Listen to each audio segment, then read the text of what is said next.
අයියා රුපියල් 250ක මස් දෙන්නකෝ. 250ට රුපියල් 250ක මස් ඇතිද බං? ඇති අයියා. අම්මා ගාව තිබ්බෙත් මෙච්චරයි අයියා. මං ගිහින් එන්නම් අයියා එහෙනම්. හරි මල්ලි.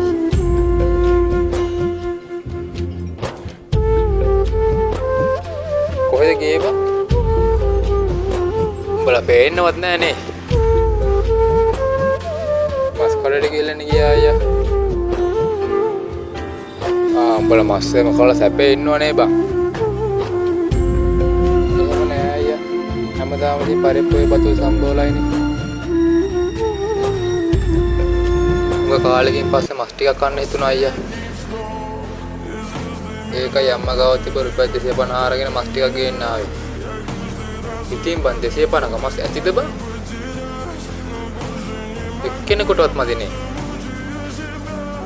කමක් නෑ අයියා. අපිට චිකන් කන්න ආසාවක් ඇති වුණාට පස්සේ කටට රහට පොඩ්ඩක් කනවා මිසක් බඩ පිරෙන්න කන්නේ නෑ අයියා. අපේ අම්මා රුපියල් 250ක් වේදම් කරනවා කියන එක ලොකු ගාණක් වේදම් කරනවා කියලා හිතන්නේ. හරි අයියා. එහෙනම් මම ගිහලා එන්න.